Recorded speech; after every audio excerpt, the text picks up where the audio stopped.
রাজধানী সহ কর্মস্থলে ফিরছে মানুষ, এতে সড়কে বেড়েছে যানবাহনের চাপ।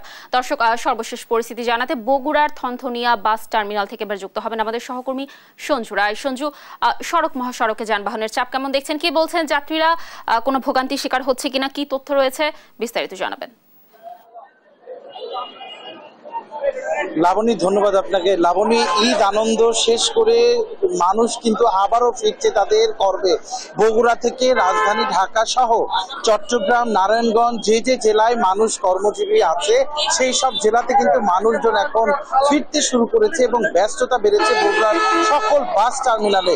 মহাসড়কগুলোতে কিন্তু বাসের যে আধিক্য তা কিন্তু আমরা দেখেছি। তবে এবারের ঈদ যাত্রা শুরু থেকেই ছিল অত্যন্ত স্বস্তির। বগুড়ার যে মহাসড়ক, আপনি জানেন লাবণী, যে বগুড়ায় কিন্তু এই মহাসড়কের 140 কিলোমিটার যুক্ত আছে ঢাকা রংপুর, ঢাকা নওগাঁ এবং বগুড়া নাটোর মহাসড়কের যে রাস্তাগুলো যুক্ত আছে তার মাঝে ঢাকা থেকে বা চট্টগ্রাম থেকে যে গাড়িগুলো এসেছে তা কিন্তু মহাসড়ক দিয়ে এবারের ঈদ যাত্রায় অত্যন্ত স্বস্তির সাথে যাত্রা করেছে। কেননা প্রতিটা মহাসড়কে যে ফ্লাইওভার গুলো ছিল তার অধিকাংশই কিন্তু ঈদ উপলক্ষে খুলে দেওয়া হয়েছিল। আমি এখন দাঁড়িয়ে আছি বগুড়া শহরের থনথনিয়া বাস টার্মিনালে।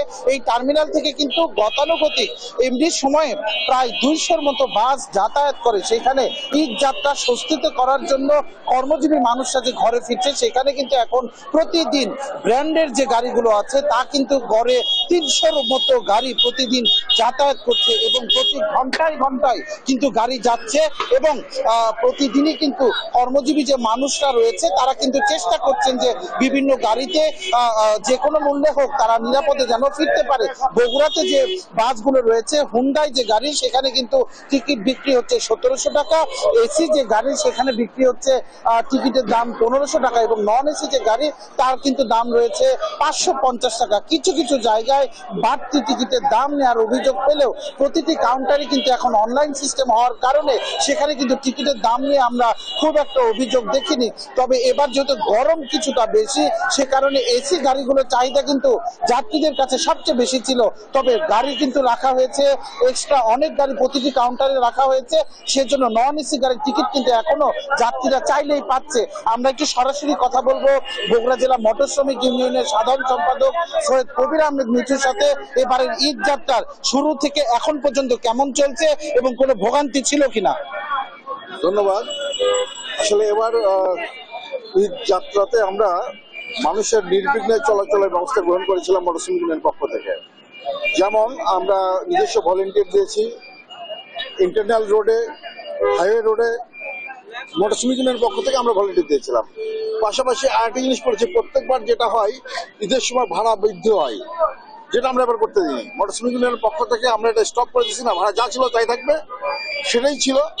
আরেকটি কাজ হয়েছে যে নির্বিঘ্নে মানুষ চলাচল করতে পারার আরেকটি কারণ যে বগুড়া জেলার পুলিশ সুপারের নেতৃত্বে অ্যাডিশনাল এসপি ট্রাফিক উনি সর্বক্ষণিক আমাদের সঙ্গে মাঠে ছিলেন, যে কারণে বগুড়া শহরকে আমরা নির্বিঘ্নে চলাচলের ব্যবস্থা গ্রহণ করতে পেরেছি এবং এখনো মানুষ নির্বিঘ্নে চলাচল করছে।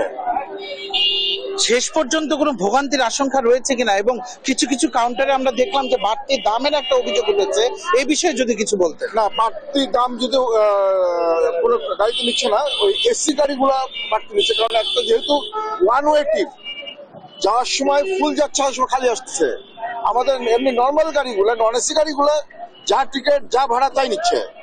এসি গাড়িরা স্বাভাবিক একটু খরচ বেশি, ওদের একটু বেশি নিচ্ছে। জনাব মিঠু, আপনাকে ধন্যবাদ। লাবণী, আপনি শুনছিলেন ঈদ যাত্রা কিন্তু এবার বগুড়ার যে মহাসড়ক, সেই মহাসড়কে সাধারণ মানুষ যেটা ভেবেছিল যে হয়তো ঘন্টার পর ঘন্টা রাস্তায় কেটে যাবে, তা কিন্তু এবার সম্পূর্ণই তার বিপরীত হয়েছে।